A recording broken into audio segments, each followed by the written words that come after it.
Aquí les traigo este nuevo fanfic que espero les guste. Todas las imágenes, músicas y personajes que aparecen en este video no son de mi pertenencia, créditos a sus respectivos creadores.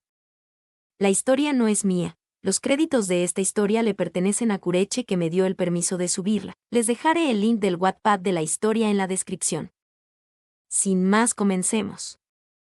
Capítulo interludio, la bestia del invierno y la leyenda del desierto. A pesar de ser casi las 12 de la noche en Mondstadt, no era impedimento para cierta astróloga en hacer sus investigaciones. Sobre todo luego de lo que vio en el archipiélago de la Manzana Dorada. La chica estaba en su casa haciendo todos los métodos de adivinación posibles para ver una vez más aquel futuro que vio de Sangoku o su hijo, pero siempre era lo mismo. Aunque lo que más le importaba era el futuro próximo más que el lejano, pues también vio que nada bueno resultaría. Pero no importaba cuánto tratase, todo era borroso, nada tenía sentido, solo era caos y borrones de lo que sería el futuro, intento hasta con los artilugios más costosos que tenía, pero nada. No podía ver nada en absoluto. Pero había algo que no había probado. Invocó su runa de adivina, pero no usaría la forma tradicional, sino cartas rúnicas. Era diferente al tarot común y corriente, pues aquí las cartas que se proyectaban eran diferentes y sin un diseño en específico.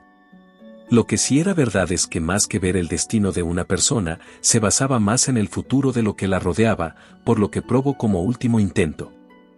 Lo logré. La chica pudo apreciar que salían cartas sobre la runa, por lo que rápidamente comenzó a analizarlas. Por su sapiencia del destino e interpretación de estas, sabía muy bien que la primera carta correspondería a un lugar en específico. La primera era la templanza, y era fácil adivinar que se trataba de Sumeru, por lo que podía calmarse. La segunda carta le quitó la tranquilidad, pues era la torre, eso significaba el desastre y caos que estaba por venir en ese lugar. La siguiente eran los enamorados, pero no significaba para nada algo relacionado al amor, sino sobre una rivalidad que estaba por venir, y eso lo confirmó la siguiente carta, el carro, que también significaba guerra. ¿Acaso dos fuerzas iban a enfrentarse inevitablemente? ¿O dos bandos? Por último, había algo que no interpretó bien, pues era la estrella que representaba algo nuevo, pero a su vez pasó algo inaudito, algo imposible en el tarot, pues dos cartas se repitieron, el sol. Dos cartas con el mismo significado, dos vidas, dos bebés. ¿La chica no entendía? ¿Acaso tendría gemelos Goku? Eso era imposible, pues solo vio una bestia blanca en la visión. La chica se quedó caminando de un lado a otro pensando en qué se podría tratar, hasta que de pronto recordó algo del viaje. Goku vino de una cápsula, de las estrellas, dijo la chica quedándose totalmente pálida viendo de nuevo a las cartas, sabía lo que significaba, no es el único, por Barbatos no es el único. Era una noche más fría de lo común en Snezhnaya. A pesar de que se veían las estrellas y auroras en el cielo, la nieve y ventiscas eran más intensas de lo normal, eso mientras estructuras se congelaban por completo a pesar de tener fuentes de calor al lado. Incluso estas últimas se estropeaban. Por eso mismo era normal que casas de gente de pocos recursos se congele, haciendo que familias enteras queden petrificadas en el hielo. Ir por la calle era una locura, no había abrigo que pudiese hacer frente a tal invierno.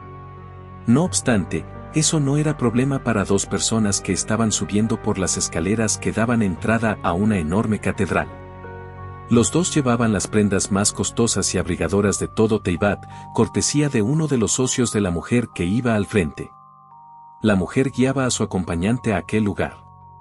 El hombre, que poseía una capucha y ropas similares, no podía dejar de estar impresionado, pues a pesar de ser pocas las veces que salía de la casa de la hoguera, los palacios, mansiones o catedrales a las que era invitado le dejaban boquiabierto.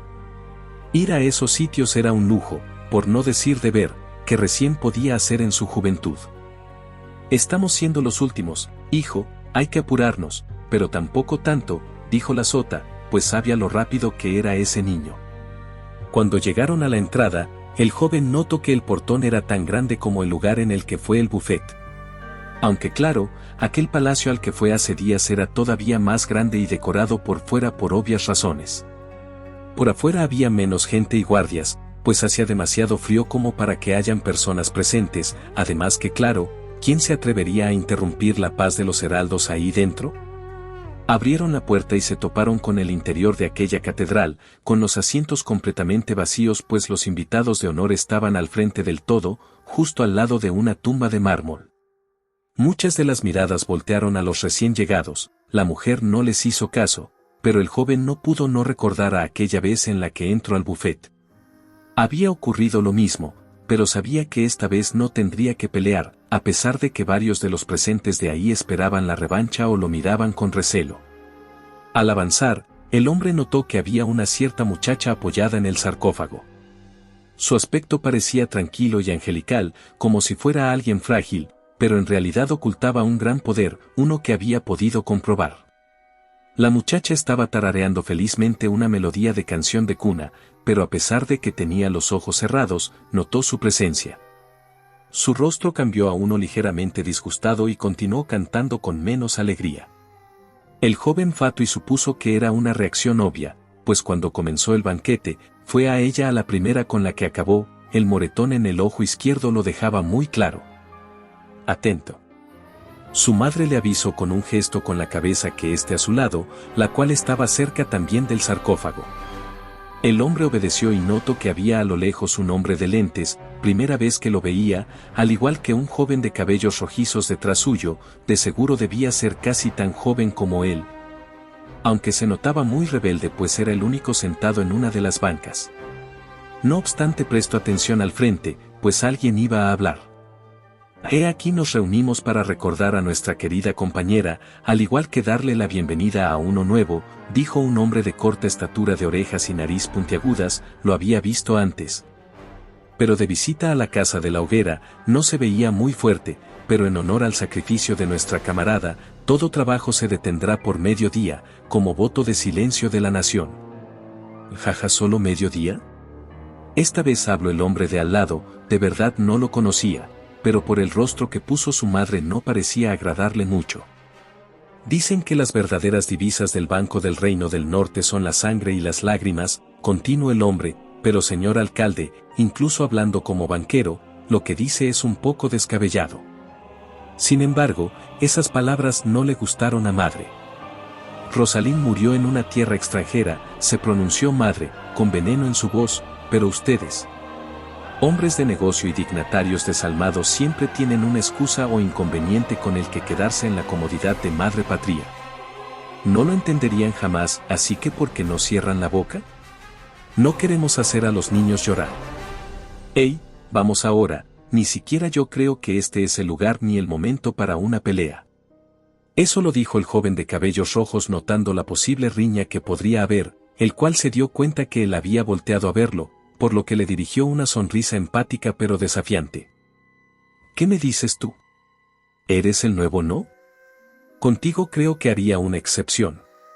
De pronto la chica sobre la lápida dejó de cantar, un silencio sepulcral inundó el sitio, mientras algunos de los presentes lo miraron con rostros pálidos y sudando. Madre estaba igual, lo miraba tanto a él como a su hijo, pero este solo también sonrió, le caía bien, de seguro no era como los otros que lo miraron disgustado luego de ser derrotados. ¿Dije algo raro? Preguntó Tartaglia confundido.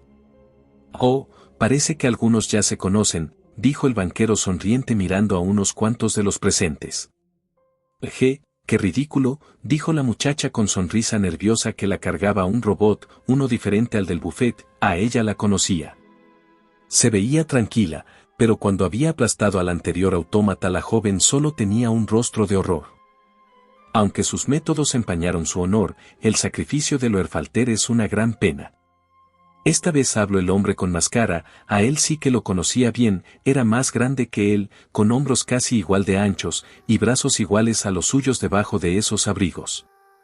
Su rostro estaba totalmente oculto, no se le podía ver ninguna facción de este detrás de la máscara nueva, pero en el banquete juro que podía ver ojos rojos de una mirada asesina, pero que al final se convirtieron en unos de impotencia cuando logró someterlo contra el suelo. De todas formas, su pérdida no impedirá nuestro progreso, continuó el enmascarado, pero dottore. ¿Qué hay de Scaramuxia y la gnosis de Inazuma? Pues, La sabiduría tradicional sostiene que el conocimiento divino no puede ser comprendido racionalmente, dijo un hombre con máscara. También era la primera vez que lo veía, pero por la descripción que le dio su madre. De seguro sería con quien iba a trabajar. Después de conquistar la visión divina, daremos el siguiente paso, además que no estaremos mal acompañados. Conozco lo que ocurrió en el buffet y me informaron que ya visito varias veces la tierra de la sabiduría. Dijo eso mirándolo a él. Tenía razón, ya fue varias veces a Sumeru por encargos de su madre y los Fatui, pero también conoció a algunas personas y lugares. No era un mal sitio, era mejor que caminar en el invierno eterno en donde vivía. Terminemos con esta absurda farsa esta noche. Ahora mismo, no tenemos una audiencia cautivadora. Esta vez fue otro hombre quien apareció y habló. También lo vio anteriormente en el buffet, pero no había participado, solo había visto con la misma fría mirada el combate. Incluso luego de dejar totalmente derrotados a sus oponentes. Este lo miró por un rato, su mirada dejó de ser hostil pero aún así se veía calmado. Pero antes de conmemorar a Rosaline, me obligo con el deber de presentarles a el nuevo camarada, dijo el Fatui haciendo que todos miren al joven hombre. Provino de la Casa de la Hoguera, donde se vio su gran potencial en el combate como en formalidad, y Arlecchino insistió en integrarlo a nuestras filas. Y por necesidad de nuevos puestos y de demostrar su gran potencial en el buffet estoy profundamente orgulloso de nombrarlo como heraldo de los Fatui. Espero mucho de ti, Demone. En eso todos aplaudieron al respecto, algunos con sinceridad como el banquero o su madre, pero otros en forma de burla como Sandrone. Capitano lo hizo fuerte y lento y Columbina ni se molestó en dejar de apoyarse en el sarcófago. Agradece, Demone, dijo su madre en voz baja, haciéndole recordar sus modales. Gracias, se lo agradezco mucho, dijo él con su gruesa voz haciendo eco en la catedral. No podía negarlo, estaba emocionado. Bien, no hay nada más que decir, es hora de seguir con la ceremonia, ordenó Pierro a los demás. Los Fatui comenzaron a acercarse al sarcófago a su paso, incluyendo al joven. No obstante Tartaglia aún se veía confundido en su camino, tenía muchas incógnitas que sus camaradas no resolvieron. Oigan, ¿y por qué no me invitaron al buffet? Preguntó Tartaglia con tono despreocupado a cualquiera de sus camaradas, como mínimo díganme qué puesto se llevó ¿quieren? Sin embargo, la respuesta que le daría Sandrone le heló la sangre. Primero, quedo como el primero.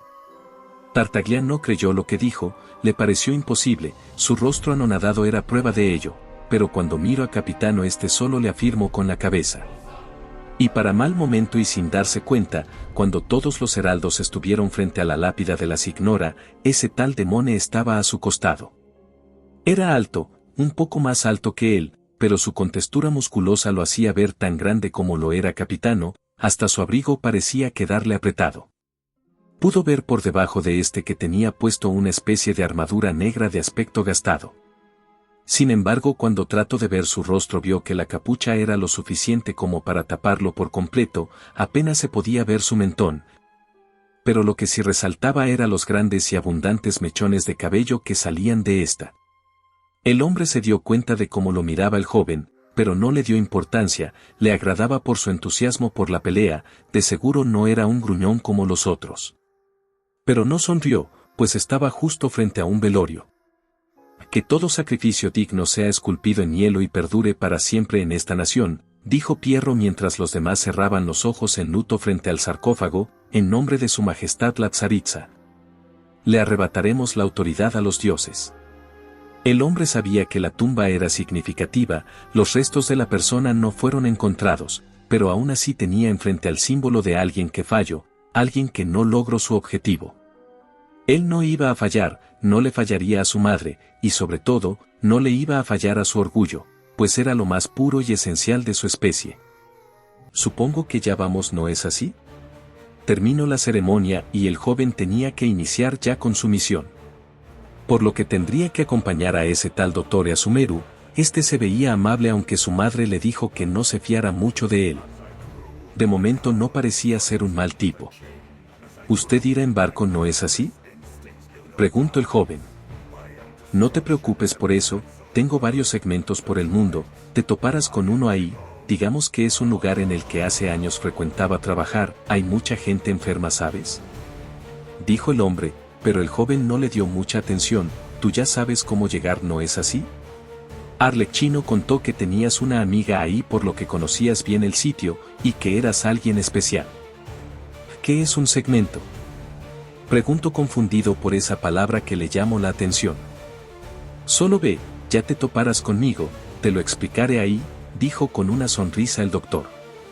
En eso Demone se colocó un artefacto en la oreja, pero antes que el doctor pueda ver qué es, el suelo tembló y la nieve salió disparada. Cuando la nieve ya cayó, Dottore notó cómo es que ya no tenía a nadie a su lado, pero sí podía ver en el cielo una estela yendo hacia el sur. Río por eso. Esto será un experimento interesante, uno peligroso y blasfemo, pero sin duda interesante, dijo Dottore mientras su sonrisa se ampliaba. Ella se encontraba en medio del bosque, los árboles cercanos ardían mientras ella caminaba directamente hacia un acantilado. No corría pues no tenía a dónde huir, lo único que podía hacer era ver el Inmirsul arder en llamas, pero no comprendía por qué. ¿Quién hizo esto? ¿Cómo es que el árbol del destino podía estar en mal estado? Fue entonces cuando escuchó una ventisca detrás de ella. Ahí no había ninguna llama, solo un páramo desértico con la gran pirámide del mausoleo del rey Desret siendo devorada por las arenas de las que se sostenía. Hubo un silencio sepulcral durante un largo tiempo. Pero su corazón se hundió cuando una mano salió del suelo. Colei despertó exaltada. Se había dormido mientras hacía sus prácticas de caligrafía. Debió ser por sus actividades de patrullaje de la noche anterior. No era la primera vez que tenía ese sueño, ya se lo había contado a su maestro aunque éste solo tomó nota, pero esta era la primera vez que soñaba con la mano. Si el sueño de por sí era confuso, ahora lo era aún más. Colei, es hora de salir a patrullar, dijo una voz masculina desde afuera, ella sabía claramente quién era. De acuerdo, maestro Tignari, dijo ella. La chica aún estaba agitada, trataba de calmarse. Luego chequeó su mano para ver el avance de su Eleazar. Aunque no quería admitirlo, aquel monstruoso tratamiento que le hizo ese tal Fatui hizo que la cosa no empeorara. Pero igualmente el Eleazar continuaba por su cuerpo al igual que las marcas de donde fluía el residuo de Arconte. Pensar eso la calmó, pero no la hizo resolver sus dudas. ¿Qué era eso? Estaba en un gran carruaje, podía ver a bastantes ciudadanos saludar y mirarlos, pues estaba en un auténtico desfile, de los muchos que le gustaban a su diosa, pero ese día era especial pues era su cumpleaños.